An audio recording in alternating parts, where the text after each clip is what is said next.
Welcome back into this second part of the character creation video series.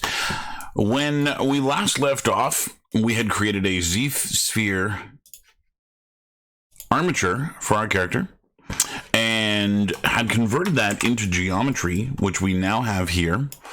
Now, in between the two videos, I've changed my mind about how I wanted to proceed a little bit and made a few changes to this, which I'm going to identify here. So the first of which is that I thinned out the sphere where the pelvis was originally. If I go back to my Z sphere here, you'll be able to see this. So I thinned out that sphere in order to just better encapsulate the shape a little bit of the pelvis.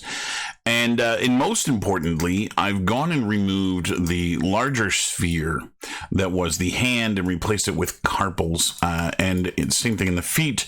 Remove the larger sphere that I'd placed for this feet and added instead tarsals. Now this is going to seem a little goofy when I do this, but I wanted to point this out because I had a student that had asked about, what is the process if you do add those bones or joints, and so I've gone back and backpedaled a little bit here in order to be able to show that off. So I have again converted the character over to a polymesh 3D, which is what we see here. And I still have my floor, I'll turn perspective off, with my background plates here lined up the way they were. And the next stage is going to be taking essentially what I have here as this mesh and trying to better fit the contours of the human form that I've already gone and kind of sketched out. And so right now this is kind of amorphous blob of a shape, and it doesn't really resemble much the human form. And that's what I want to kind of do now, is just get a little bit better. So we use the Z-spheres to create the proportions of our human being so that everything kind of lines up in terms of dimensions and the length of certain body parts. Everything kind of lines up in that way. But now we need to actually make this look a little bit more human. And so that's what I'm going to be doing now. So I'm going to turn off my wireframe here so that we can't or aren't distracted by the colors they're in.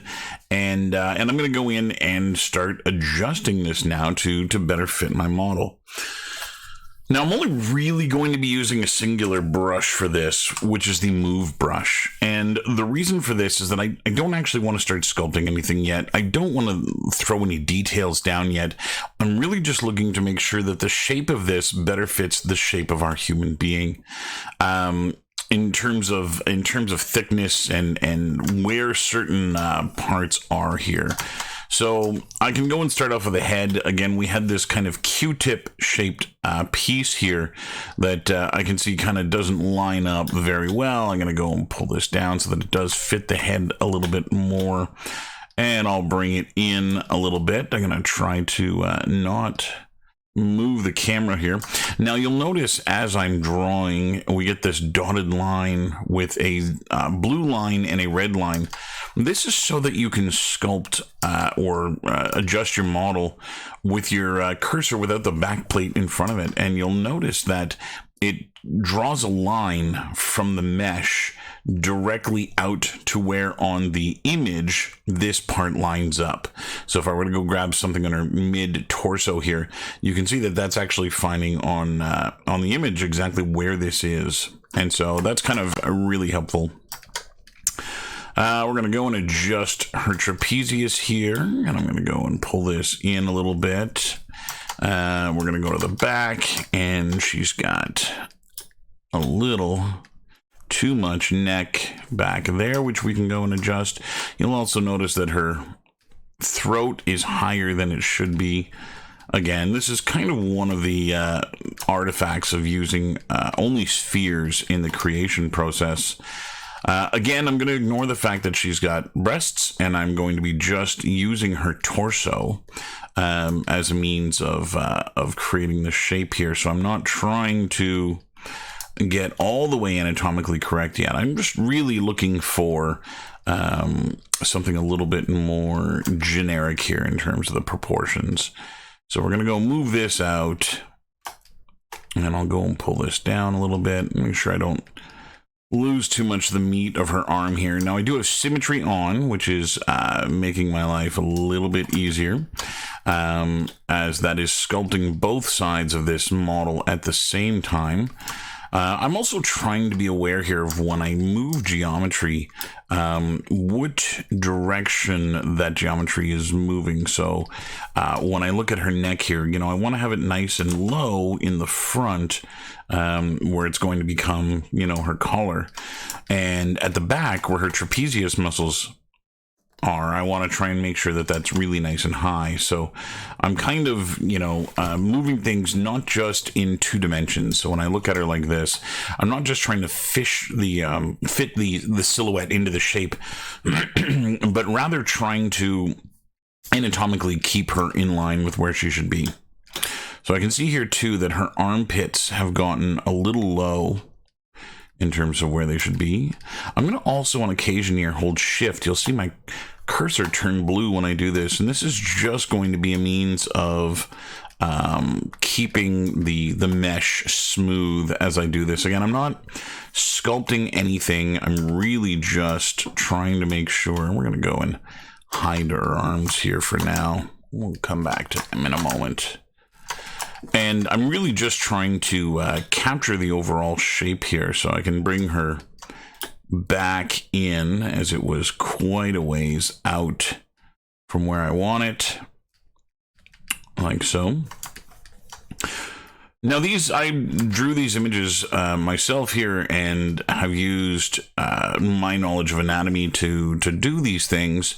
And if you haven't got that knowledge of anatomy as a starting point, it could be rather difficult to recreate something like this, at least get it anatomically correct enough that it can be useful to you. And so one of the things that you could do is if you were aiming for something realistic and your knowledge of human proportions and human dimensions isn't well fleshed out yet, then you could always use an image of a human being and use that as your backplate in order to get the dimensions right. It is worth noting, though, if you're looking to make something like a superhero or something that is a little outside of the realm of reality, you're going to find that a real human being doesn't quite give you what you're looking for in terms of the shape and the structure of the model. They tend to be a little bit more exaggerated when you're looking at superheroes, and so if you're trying to do that, this technique is not going to work. As I'm trying for something realistic here, I'm able to essentially ignore that part of things. Now, I'm not going to have anywhere near enough topology to actually make this work, and in her rear quarters here is where this is going to become really, really apparent. Now, I'm trying to keep, as best I can, some of these edges straight. You can see that there's a lot of wobbling through here, which is going to cause problems when this gets subdivided and sculpted. And I am going to do some retopology on this. Again, I've got topology here that is just not helpful in creating the human form. In that there's triangulation. Well, actually, there's no triangles here, but there's a 5 pole in here or a 6 pole in here. So we got a vertex that has 6 edges on it, which isn't going to create the nicest shape. Ideally, you would like everything to be one vertex with 4 edges on it. That subdivides really, really nicely. But if we look the model over here, you'll see that there are many places where we are not getting that. We are getting a larger number of edges per vertex, and we're actually getting a few places where we have a fewer number. So places like right here where we have this vertex only has 3 edges on it, and these are going to create artifacts in ZBrush when we subdivide. And so it is going to be important to me to retopologize this into a mesh that I will be able to use better. Now, a lot of people will use the ZBrush in ZBrush to do this, which works just fine in fine-tuning the shape of your model.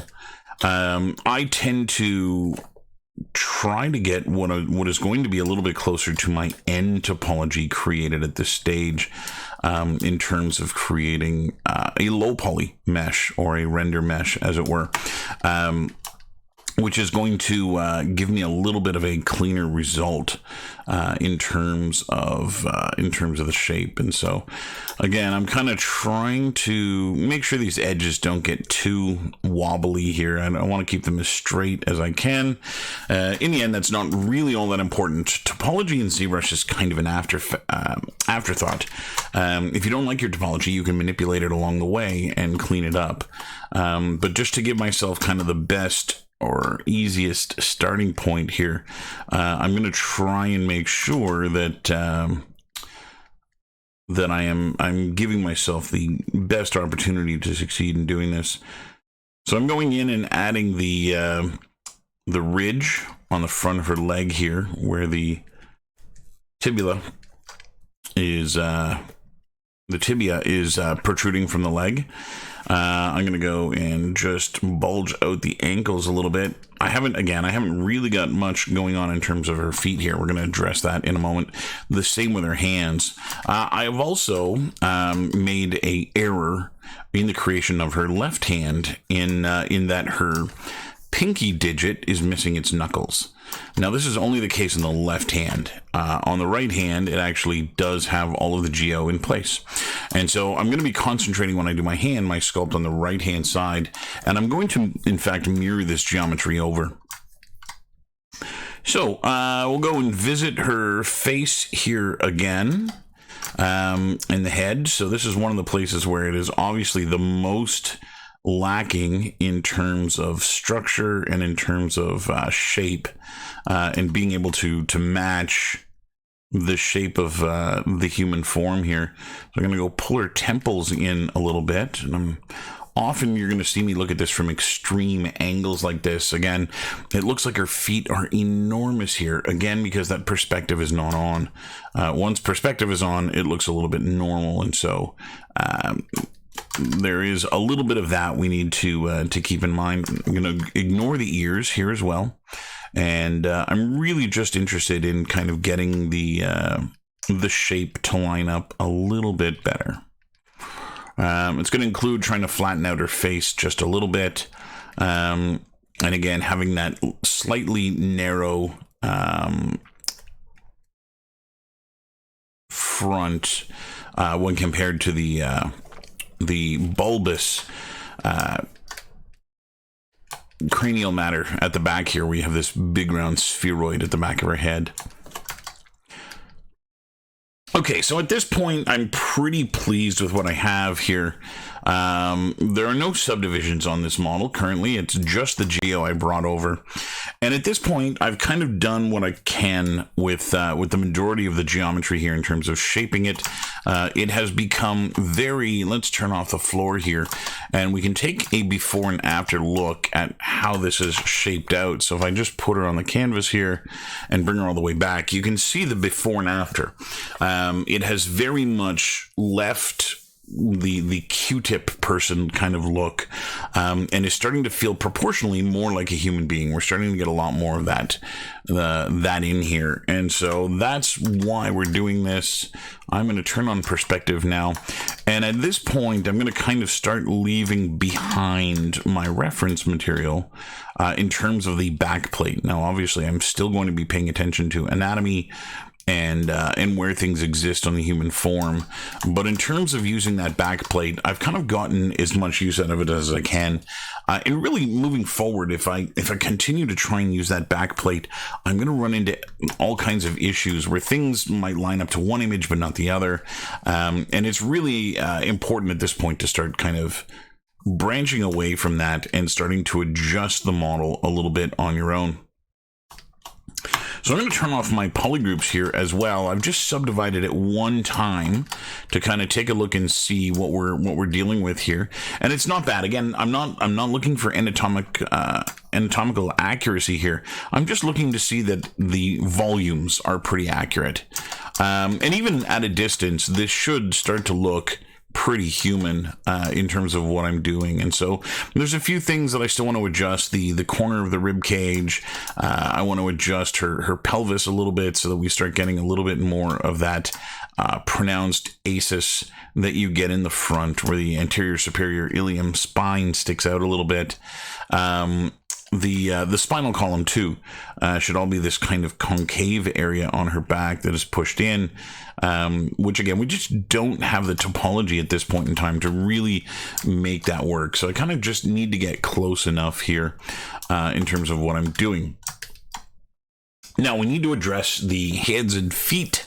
Obviously, these are in a position right now that is not going to work. And so I'm going to switch over to my Inflate Brush.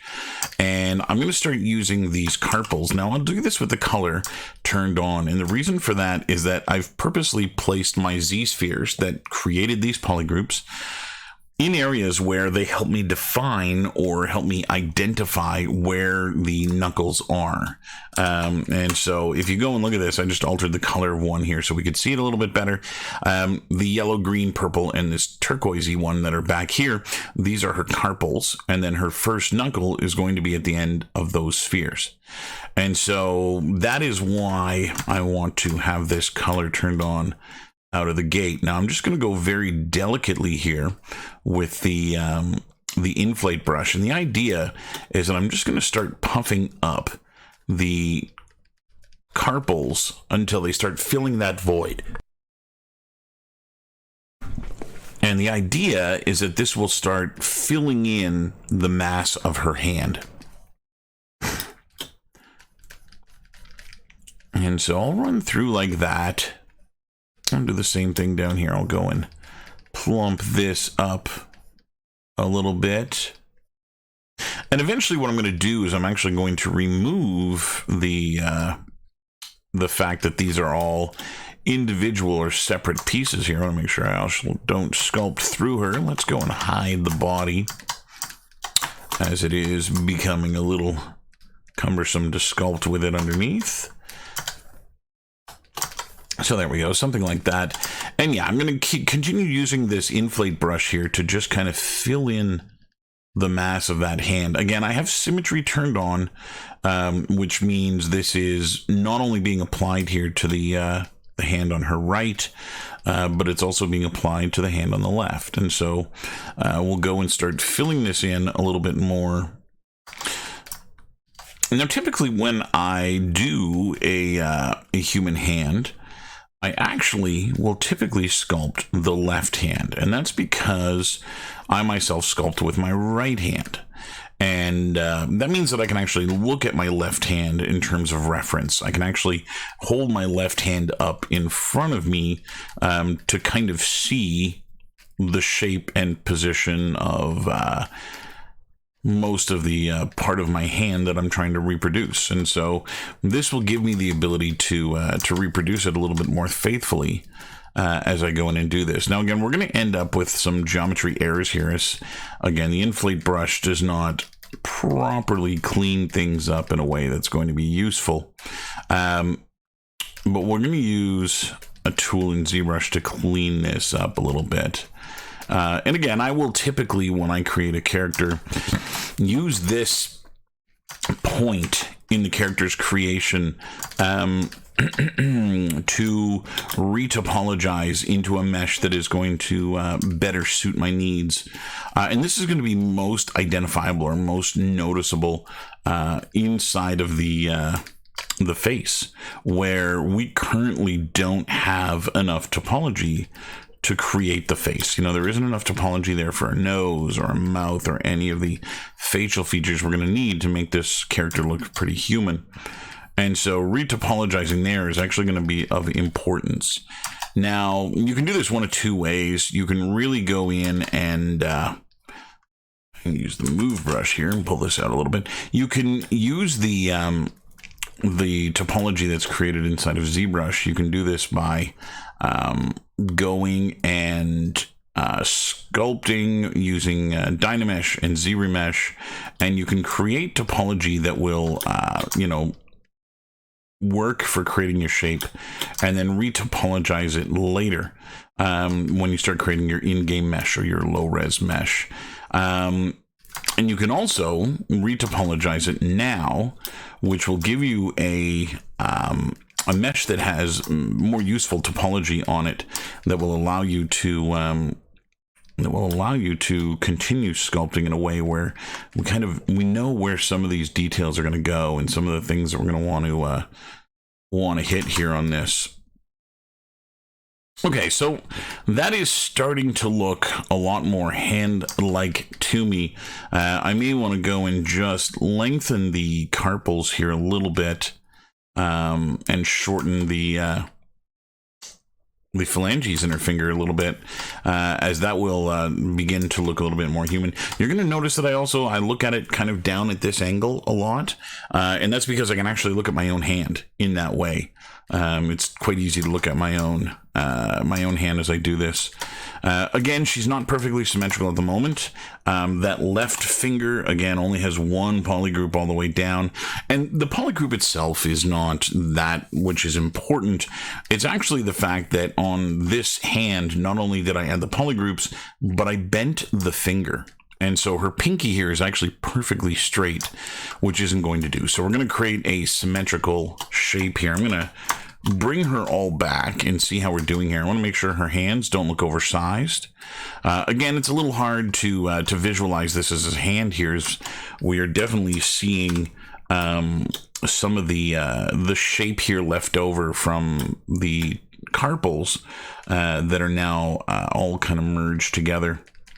I'm going to do a little bit more work. I should, again, be doing this on the other hand.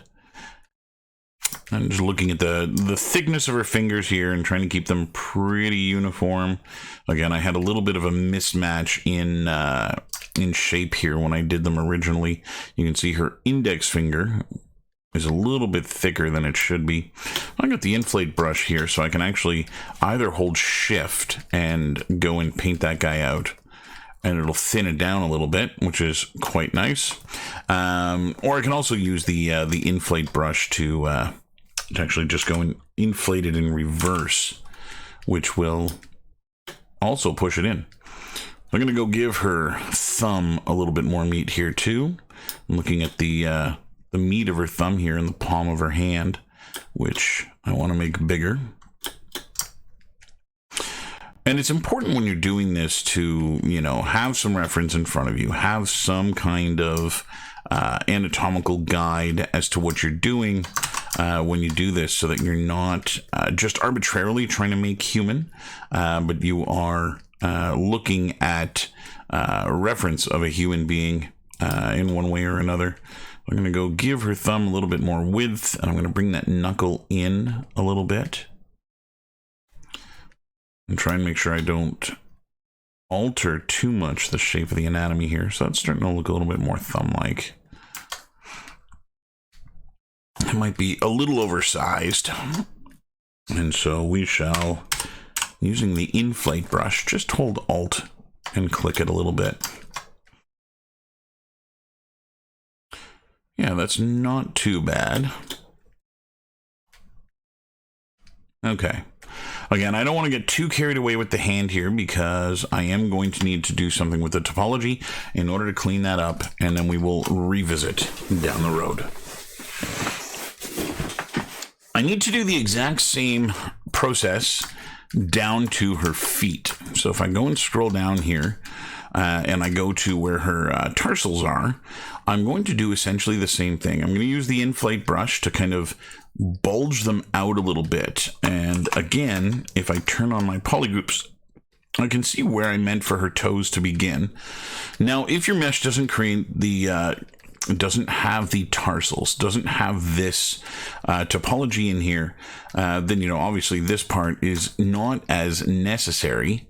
And you can actually, if you're just dealing with a proper foot that has a sock in it, so you're not actually trying to make a barefoot character, then again, you can actually kind of get away from this even further.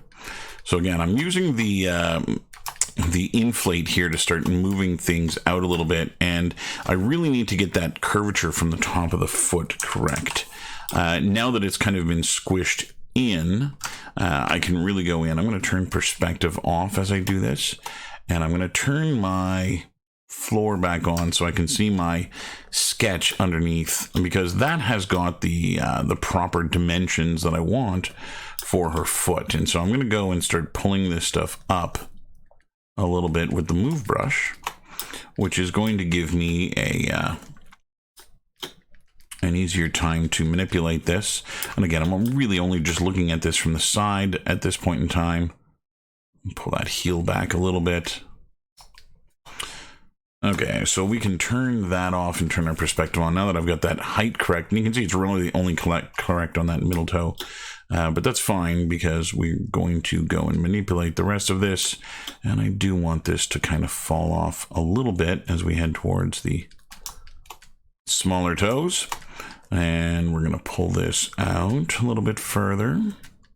And again, I, would look at my own foot while doing this, or have anatomical reference of a human foot open, so that I'm kind of paying attention to not only, what should be where, but making sure that it's as best I can, keeping it in line with the shape of this part of the body. Now, I haven't touched the plantar side of her foot here, so we're going to go and do that now. I'm going to switch to the Inflate Brush. I'm going to bring my scale down as I'm starting to get some distortion from the perspective, and I can go and inflate this a little bit too,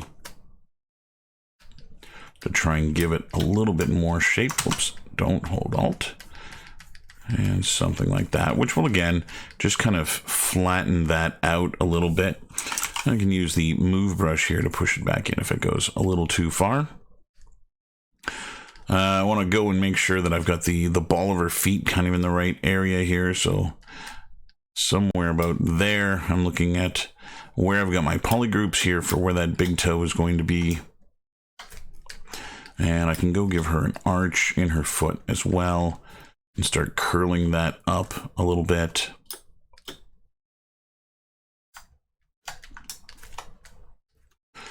Okay, that's not too bad. Going back to her ankle here, I'm actually going to start pulling the ankle in so we can see the calcaneal tendon, or the Achilles tendon at the back, followed by the tibia and fibula on the sides here sticking out at the bottom, which is what's going to give you that telltale ankle bulge, with the fibula on the outside sticking a little bit lower. And again, I'm just trying to get a little bit closer here. I'm just trying to get a little bit more accurate. Turn off those polygroups and see what we're looking at. Now, a lot of times while doing this, I will also go in and yeah, that's not too bad. I will also go in and switch my material over to the flat colored material, which when you're working like this, you can't see those polygroups and how they're interfering with one another. But you'll be able to see, a little bit more accurately the shapes that you've got here.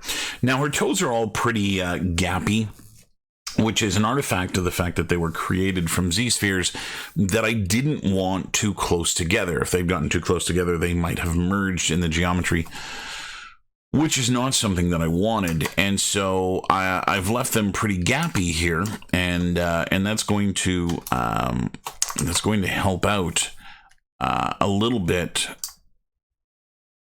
in the creation of the toes. But at some point, I'm going to also have to go and make that a little bit more anatomically correct, where I'm going to have to go in and start squishing her toes together a little bit more, as well as going in and also going in and giving them the bends that they're supposed to have. So most of the toes are kind of just straight or just arcing down to the ground, and a lot of the toes are actually going to take kind of an S shape as they go onto the ground and flatten out. And so I want to make sure that I'm doing that. And again, I'm doing a lot of things here that are just kind of rotating around it, sometimes quite slowly, sometimes a little bit faster, but I'm just looking for things that don't look right or jump out to me as being incorrect. Things that, I'm just yeah, that shape is off. That doesn't look the way it's supposed to. And I can go in and just kind of move it a little bit here. So you saw me adjusting the inner heel here as I kind of rotate around her, just looking to see, you know, how close did I get there? It looks like the ball of her foot here too is a little small and too far forward. So I'm going to bring that back a little bit like so. And again, just a little bit of a smooth here to try and pull that back. And again, we're going to be doing another pass on this. This is not the only sculpting of her feet that's going to occur. We just want to kind of get close enough here that we can go and reproduce something that looks human. Now, the last place is the face that we're going to need to adjust. And again, I've got very little topology here at the moment going on, and this is not necessarily a bad thing. You want to avoid, if you can, getting too hung up on details right out of the gate. So a lot of the things that you want to do are just going to be proportional. A lot of the things that you want to adjust are going to be things that just really help capture the look of a human being. Now, I don't have anything in terms of cultural background for this character. I don't know who this character is yet. I'm really just trying to get a human being out of this. And so a lot of the rest of that will come down the road. And so I'm just going very generic in terms of features that would help identify this person's ethnicity, as it were. And so I'm kind of just really, really generic here right now in terms of, you know, put the eyes in the middle and put the nose kind of here and put the mouth kind of here and make sure the corners of the mouth line up with the, you know, center of the eye and that kind of thing. So I'm just really paying attention to those kinds of things. And again, we're looking at a very, very crude look at the human head here. We're not really, you know, in terms of the anatomical stuff here. We're not in too deep with what this thing is looking like. So I'm going to carry her neck up a little bit further in the back as well, making sure that that cranial mass ends a little bit closer to the eye line, so that we have a protrusion of her jaw like this. Again, I'm only on subdivision level 2 here, so we're still quite low in terms of the topology. But that's fine. That's kind of exactly what I want. You know, I'm going to adjust the rest later. Give her jawline a little work. I can see here that in the front, I'm actually up a little bit from where I want her jawline. So I'm going to go and pull that down like so. And try and keep these edges, again, really nice and clean here. So let's take a look at where we are. So yeah, essentially, we should be seeing some of the most major shapes here. So anatomically, there's not a lot going on, but we've started kind of honing in on some of the things that are going to make this appear more human. So the feet are more fleshed out, the hands are more fleshed out, the head is more fleshed out. She still doesn't have things like eyelids or eyeballs. You know, their mouth is pretty lacking. There's still some things anatomically that are a little iffy here that we're going to need to adjust. But for the most part, we're now at a point where this is starting to look and feel a little bit more like a human being, in terms of, you know, where things are and how they're placed on the body. And again, I will kind of go through this with a fine-tooth comb here, just looking for things of oh, I should move that, and I should adjust this, and so on, and getting it to a point where I'm really pleased with how human it looks. Again, not really trying to put geometry in or anatomy in just yet, but more just interested in making sure that the things that I'm seeing kind of read correctly. You know, I'm going to adjust a lot of this stuff down the road here, but just making sure that nothing is curving the wrong way, and that nothing is you know, concave when it should be convex. Nothing is sticking in when it should be sticking out, kind of deal. And again, a lot of this topology here is going to be fighting us as we go. So we are going to have to make changes to this along the way in order to make sure that we end up with something that does work when we do need to sculpt that finer detail. So there, I will leave her something like this. I'm going to spend maybe another hour or so just kind of fine-tuning this and getting it to a point where I'm absolutely pleased with the way that it looks. And then we will be back for part 3. And so stay tuned.